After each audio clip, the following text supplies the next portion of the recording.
Good evening. Welcome to our Wednesday night Bible study. We're going to be going to Isaiah chapter 33, verses 17 through 24. Don't worry if you were not a participant in the adult Bible study prior to us doing the Old Testament Made Simple, where we're picking up in Isaiah, will not affect your ability to join in with the conversation. And to be honest with you, you don't have to rush back and read chapters 1 through 33 to be caught up with us. The book of Isaiah from this point forward is going to hit on some prophetical notes. We're looking toward the Messiah. Up until this point, we had looked at the sin of man and the issues going on in the nation of Judah. If you remember from our Old Testament Made Simple, Isaiah is the first book of the major prophets. He was a preacher to Judah. That's to whom he preached. He preached to Judah. Remember, Judah is the nation to the south. Capital is Jerusalem. Tribe of Judah, tribe of Benjamin. Isaiah was preaching to the nation of Judah when? Before the Babylonian captivity. Isaiah was preaching before the Babylonian captivity. So as we're picking up in Isaiah chapter 33, the Assyrians were a nation that was north of Israel. And they were doing everything they could to attack Judah. Now, they had already attacked the nation of Israel, and the nation of Israel was defeated in 722 BC. This is around 729, so it's a couple of years before the defeat. So the Assyrians are in the land. They're causing problems. They're trying to attack Jerusalem. And God is speaking to the folks in Judah about the Assyrians and about what they need to do. So as we pick up in Isaiah chapter 33, verse 17, it says, "Thine eyes shall see the king Hezekiah in his beauty. They shall behold the land that is very far off." Now, Hezekiah was the king of Judah during this particular time when the Assyrians are threatening them. And Isaiah the prophet has penned these words possibly as a comfort to Hezekiah and to the people. Verse 18 says, "Thine heart shall meditate terror. Where is the scribe? Where is the receiver? Where is he that counted the towers?" Now, I've stuck in here, the people were afraid of the Assyrians that were threatening them. Sennacherib was the general in charge of the Assyrian army, and he was threatening the children of Israel. And God is telling them to consider, where is the scribe? The scribes were those that would come in after the Assyrians took over and would survey the land, determine how much tax would need to be paid to the Assyrians. So God is telling them, where is the scribe? Where is the receiver? The receiver was the actual tax collectors that would then come and take the taxes from the people. Where is he that counted the towers? That would be the person that came and surveyed the fortification of the cities for the Assyrians, so they would know how to take each city and how to defeat the city. So God is telling Isaiah here, tell the people to be comforted about the Assyrians. Now, we're next week going to look at the life of Hezekiah, and we'll try to do that in one or two lessons. We'll talk more about that at the end of tonight's lesson. But Hezekiah is a very key figure. He's one of the good kings of Israel during this particular period of time. And so we'll see some things about Hezekiah as we go. But Isaiah is telling the people here, telling Hezekiah not to worry about the Assyrians. The Assyrians are not going to destroy Jerusalem. Now, This is a map that shows the Assyrian Empire. Now, if you remember our little, the Old Testament made simple, down here is Ur. This is the Persian Gulf. This would be the Fertile Crescent all the way up through Babylonia and the Assyrian Empire. This is the Mediterranean Sea. Just to the south is Egypt. As you come back into the Fertile Crescent, this was Israel at first. But remember, Israel divided into the northern kingdom and the southern kingdom. The southern kingdom was called Judah. And so Judah here, with Jerusalem being its first and most prominent city and capital, and the Assyrians coming into Damascus, down toward the Sea of Galilee, they were already taking the northern nation of Israel and its bad kings. So the Assyrians were pressing down in toward Jerusalem, and God was assuring the children of Israel that these Assyrians were not going to take them. Now, the land of Moab was right out here. If you remember, the children of Israel camped in Moab before going into the promised land there at Jericho as they crossed the Jordan River at flood stage. So this is the area in which we're talking about in this particular lesson tonight as we look at Isaiah chapter 33. So God is assuring the Hezekiah, Judah's king, that the Assyrian Empire is not going to invade them. It's not going to destroy them. Now, we're not going to talk much about Babylon yet because the Assyrians were dominant at this particular time. Babylon would not be dominant for a few more years. So we're focusing on the Assyrian Empire and their threats to Judah and Judah's king Hezekiah. And so God goes on in verse 19 to say, "Thou shalt not see," which basically means shall no longer see, "a fierce people, a people of a deeper speech than thou canst perceive, of a stammering tongue that thou canst not understand." The children of Israel did not understand the language of the Assyrians. It was a foreign language to them. And so God says, you won't see them any longer. You're not going to have to worry about them. "Look upon Zion, the city of our solemnities." This was Jerusalem. "Look upon Jerusalem, thine eyes shall see Jerusalem, a quiet habitation, a tabernacle that shall not be taken down. Not one of the stakes thereof shall ever be removed, neither shall any of the cords thereof be broken." Not by the Assyrians. God said the Assyrians are not going to take Jerusalem. They are not going to invade the city. And so that's important for us to see. Isaiah was telling them God is in control. God's not going to allow the Assyrians to destroy us. Now, there's some things about Hezekiah as he makes some treaties with the Assyrians. I think Isaiah was probably telling him, don't make those treaties. And we'll look at that more when we look at Isaiah specifically. But there, the glorious Lord will be unto us a place of broad rivers and streams, wherein shall go no galley with oars, neither shall gallant ships pass thereby. For the Lord is our judge, the Lord is our lawgiver, the Lord is our king. He will save us. Folks, that is so important. That whole little passage right there. For the Lord is our judge. The Lord is our lawgiver. The Lord is our king. He will save us. Isn't that amazing? God, all throughout the history of the children of Israel, up until their captivity, wanted them to trust Him, wanted them to believe in Him, wanted them to follow Him and do the things that He would have them do. As we look at the world around us today, God's just crying out for His church to follow Him, crying out for His people to be obedient, crying out for His people to do the things that they are supposed to do.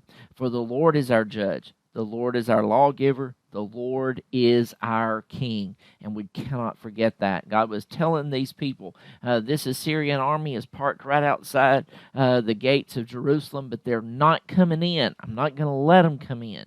I'm going to take care of the city. Trust me. Listen to me. Hezekiah was a good king. After Hezekiah, there would only be one other good king. before God would carry the children of Israel into bondage in the land of Babylon. But right now, God is telling them, don't fear these Assyrians. Thy tacklings are loose. They could not well strengthen their mass. They could not spread the sail. Then is the prey of a great spoil divided. The lame take the prey, and then the inhabitants shall not say, I am sick. The people that dwell therein shall be forgiven of their iniquities. God says, I want to take care of you. I want to heal your infirmities. I want to strengthen you. Even your weakest person can defeat the Assyrians if you'll trust in me. That's what God is telling them. Trust me. Listen to me. I will take care of you. I will not allow these Assyrians to destroy you. You've got to listen to me. If you go to Chronicles, you can read this same story in 2 Chronicles chapter 32, verse 20 and 22. For this cause Hezekiah the king and the prophet Isaiah the son of Amos prayed and cried to heaven. And the Lord sent an angel, which cut off all the mighty men of valor, and the leaders and captains in the camp of the king of Assyria. So he returned with shame of face to his own land. And when he was come into the house of his God, they that came forth of his own bowels slew him there with the sword. Thus the Lord saved Hezekiah and the inhabitants of Jerusalem from the hand of Sennacherib the king of Assyria, and from the hand of all other, and guided them on every side. I want you to understand that. God said up here in this verse, then is the prey of a great spoil divided, the lame take the prey. Who did the fighting for the children of Israel? Did they go out and fight against the Assyrians? Nope. The Lord sent an angel. Look at that. The Lord sent an angel which cut off all the mighty men of valor, destroyed the Assyrians in their camp in the middle of the night. God sent an angel and destroyed the Assyrians. I believe the number's around 118,000 Assyrians were killed in one night by the angel of God. The king of Assyria was not able to lift a finger against the city of Jerusalem because Hezekiah the king and because Isaiah the prophet prayed for the nation of Judah, and God delivered them. If we'll pray, who knows but what God will deliver our country out of the hands of the enemy. We are facing enemies on every side. We've got China that would love to take over. We've got North Korea that would love to take over. We've got the Muslim countries in the Middle East that would love to destroy this country. I'm sure the Russians would love to destroy this country. And there may be many, many other nations that would love to see our nation destroyed. But we need to pray to God because it's through God's deliverance. The armies of the children of Israel were not capable of fighting the Assyrians, but the angel of the Lord was, and the angel of the Lord defeated the Assyrian army. And so the Assyrian leader went back home, and in essence, his own sons killed him when he returned home. Hopefully we'll dig more into that story as we go. But I want you to know God delivered Judah from the Assyrian king, but he did not deliver Israel. The northern 10 tribes were scattered by the Assyrians and totally defeated. So I want you to understand that. But the northern 10 tribes had no good kings. They never trusted God. They never did what God wanted them to do. So God allowed the Assyrians to destroy them. But the southern kings of Judah, Hezekiah being one of them, had 8 good kings. And God allowed Hezekiah to deliver the children of Israel through the hand of the angel that went out into the camp of the Assyrians and totally destroyed them. Now, I want you to understand, before this happened, and I kind of indicated this earlier, Hezekiah saw the Assyrian army coming, and he was afraid of them, and he made a treaty with Sennacherib. And in that treaty, Hezekiah had to give him a whole bunch of money. So Hezekiah emptied the coffers of the king, all the money in the palace, all the money in the temple of God, and even went down to the temple and scraped the gold off the doors of the temple and gave it to the Assyrian king.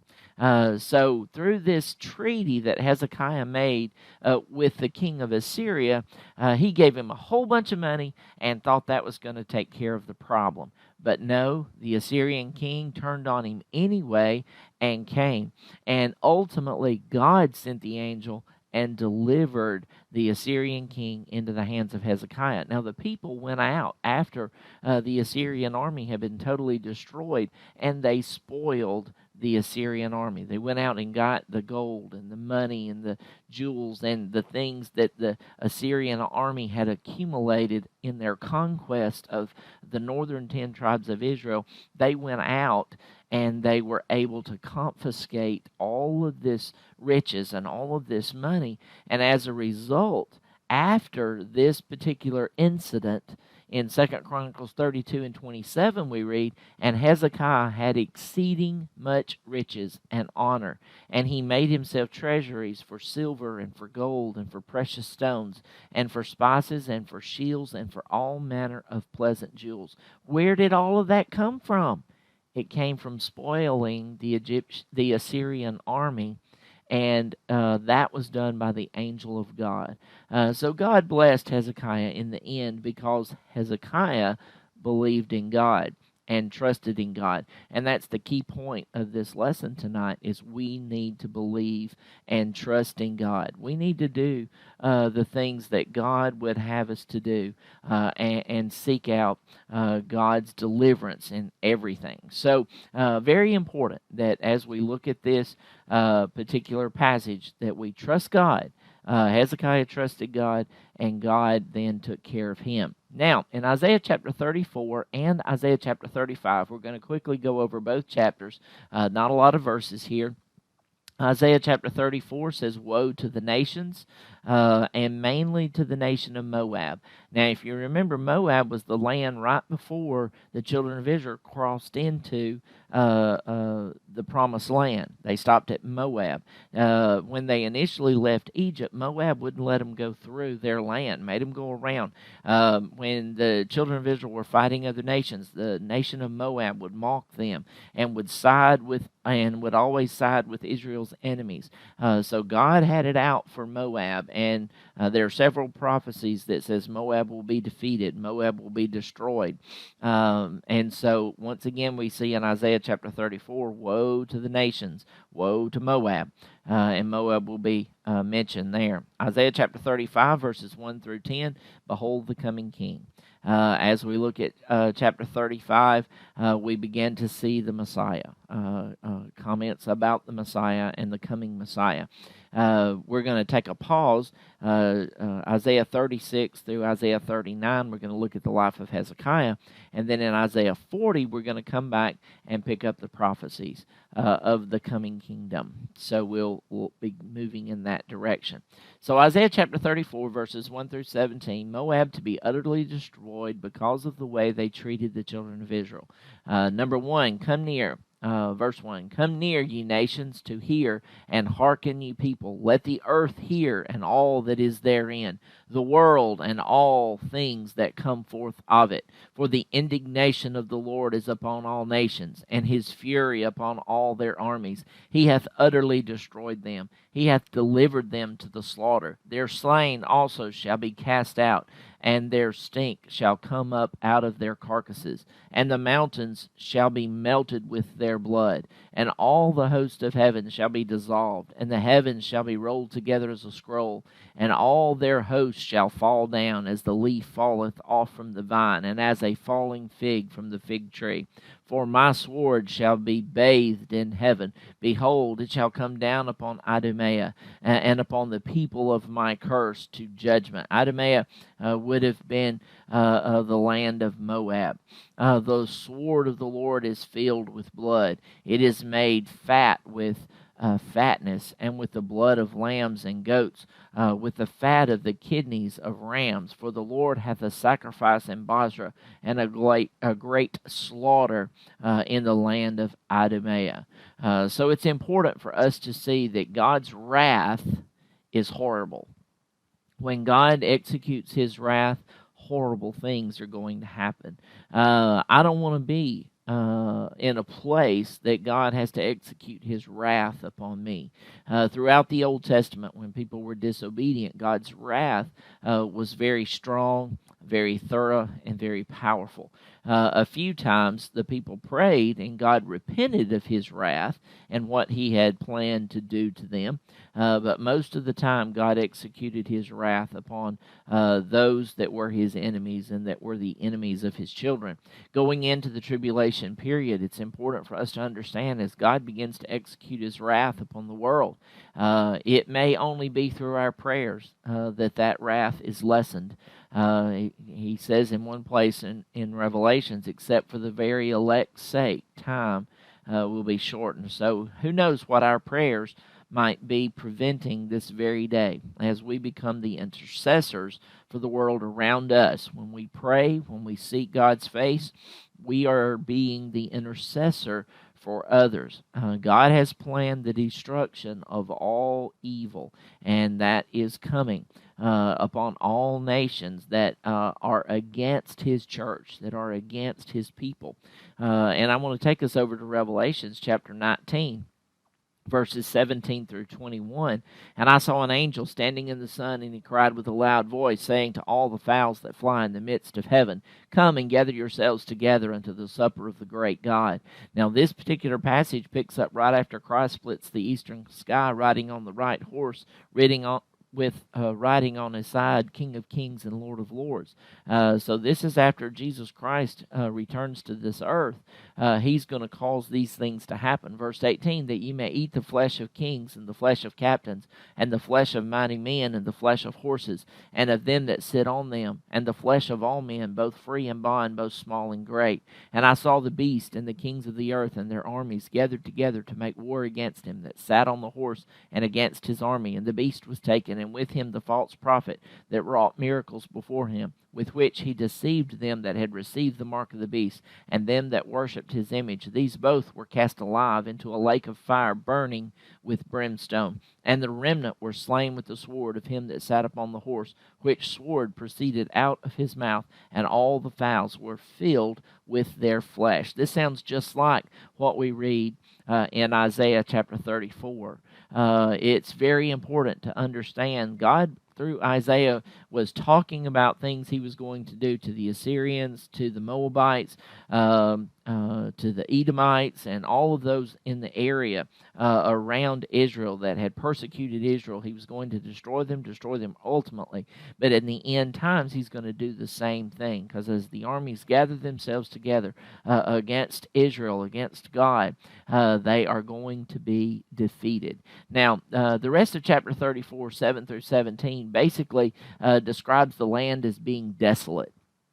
If you go south of the Dead Sea, in the land of Moab today, you see a lot of emptiness. City after city that was abandoned and destroyed and covered up by sand.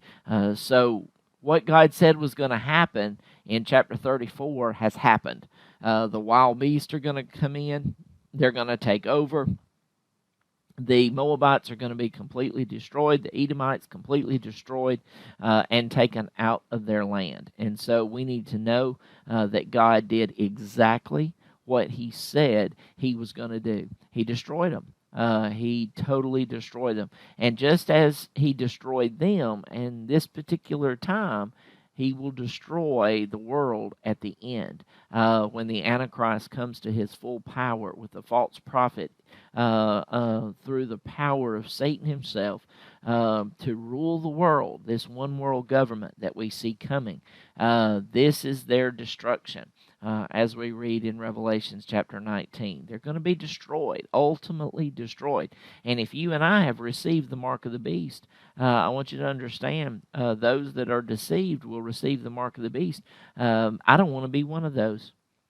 No matter what that mark is, no matter what allegiance I have to swear, I do not want to receive the mark of the beast. And we need to be thinking about that. And we need to be learning about that. And hopefully in the near future, we'll begin to do some lessons around the mark of the beast so that you and I can be familiar with those passages of Scripture and what exactly that might entail. I want us to be aware. I want us to be cautious. I want the situation. We have seen that this could be brought about very easily in order to work, in order to buy, in order to sell. In places in China, you have to have a barcode that is in the color green in order to go into places of business. So this could be very easily developed. The technology is out there today. Things are being looked at today. And so I hope I have whet your curiosity for the mark of the beast, and hopefully we'll do some lessons in the very near future about that. But complete destruction. God wasn't going to leave anything behind. They were going to be completely destroyed. Now, moving into chapter 35, this is important as we look at the coming kingdom, what Jesus Christ is going to do. Verse 1 says, "The wilderness and the solitary place shall be glad for them, and the desert shall rejoice and blossom as the rose." There's coming a time of restoration. And we don't talk much in the Free Will Baptist churches about the millennium, the 1,000-year reign of Christ. But God has a lot of promises in Scripture that He's going to restore Israel. In 1948, the United Nations allowed Israel to become a nation again and to begin work in their nation. The United States recognized the embassy in Jerusalem as the capital of Israel just last year. So it's important for us to realize that God is planning restoration. Just as you and I sin and stray away from Him and don't do what we're supposed to, God has a desire to restore us back to full fellowship with Him. So here we see, "The wilderness and the solitary place shall be glad for them, and the desert shall rejoice and blossom as the rose. It shall blossom abundantly and rejoice, even with joy and singing. The glory of Lebanon shall be given unto it, the excellency of Carmel and Sharon. They shall see the glory of the Lord and the excellency of our God. Strengthen ye the weak hands, and confirm the feeble knees. Say to them that are of a fearful heart, Be strong, fear not. Behold, your God will come with vengeance, even God with a recompense. He will come and save you." I want to highlight that and let us look at that. Be strong, fear not. Behold, your God will come with a vengeance, even God with a recompense. He will come and save you. Folks, where's my salvation today? My salvation is not in Donald Trump. My salvation is not in the federal government. My salvation is not in the police, the first responders, of the military, although I support all of those. I support Donald Trump in the work that he's trying to do with our nation. I support most of our leaders, and I do support our military, our police officers, and our first responders. I think these are wonderful people. But there's coming a day, folks, when there's not going to be those people to defend you. That's right. There's coming a day when there won't be those people to defend you. Who's going to defend you then? Be strong. Fear not. Behold, your God will come with vengeance, even God with a recompense. He will come and save you. Folks, too long we've depended on things that are not spiritual to sustain us. We must depend on God. We must depend on what God can do. Isaiah depended on God. Isaiah was preaching to these people in Judah for them to depend on God. When the Assyrians came, that was just a little glimpse of what God could do in the means of wrath and punishment toward the children of Israel. The Babylonians would totally destroy Israel. So we need to understand God was giving the children of Israel a glimpse of what was yet to come, and they failed the test. Isaiah was a good king. They had one other good king after that, but then they fell into idolatry, turned their backs on God, and God allowed the Babylonians to totally destroy them. So here, "Then the eyes of the blind shall be opened, and the ears of the deaf shall be unstopped. Then shall the lame man leap as a hart, and the tongue of the dumb shall sing, for in the wilderness shall waters break out and streams in the desert." Now, this passage right here you will find in the New Testament where Jesus was telling the disciples of John the Baptist who he was. Then the eyes of the blind shall be opened, the ears of the deaf shall be unstopped. Then shall the lame man leap as a hart, and the tongue of the dumb sing. Jesus did these miracles. Be strong, fear not. Behold, your God will come with vengeance, even God with a recompense. He will come and save you. Jesus was the Messiah. He did these things. He provided the miracles and everything that was going to take place in the land of Israel. And so we need to understand that. Jesus Christ is the only one that can make these things happen. For in the wilderness shall waters break out and streams in the desert. Jesus is our fountain of joy. You know, if I am in a warm, dry place, I will often get thirsty.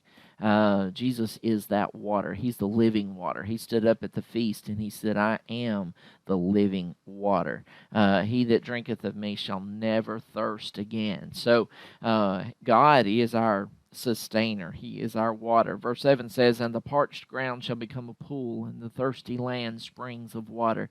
In the habitation of dragons, where each lay, shall be grass with reeds and rushes. God's going to replace the dry, parched ground with fresh, new grass and a beautiful place. And a highway shall be there, and a way, and it shall be called the way of holiness. The unclean shall not pass over it, but it shall be for those, the wayfaring men, though fools, shall not err therein.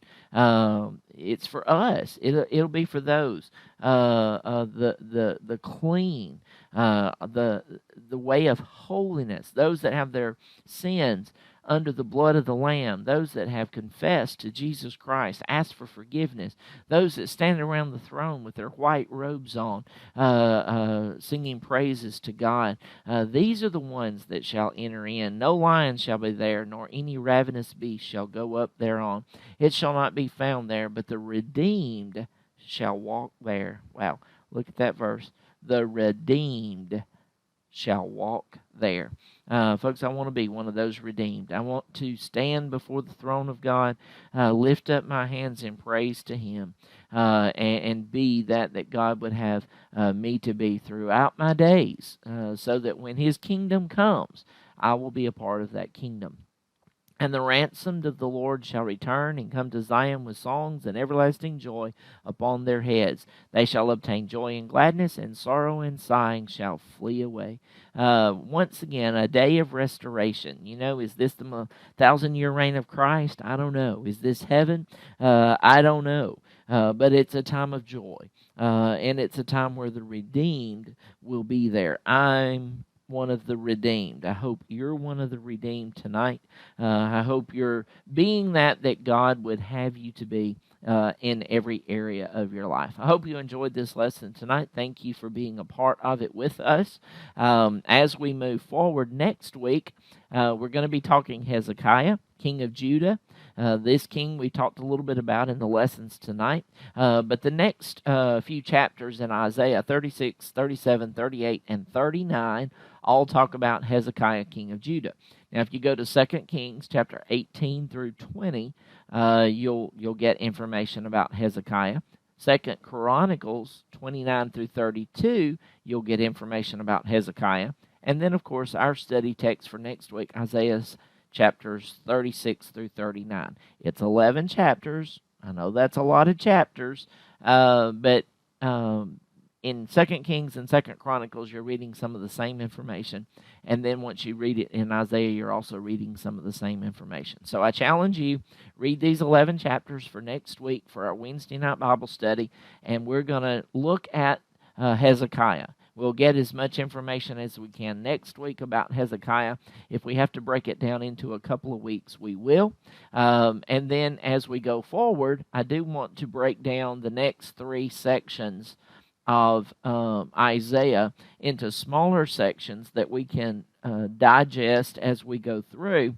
Hopefully we'll look at chapters 40 through 48 as a unit, and that would be the prophecies of Israel's deliverance.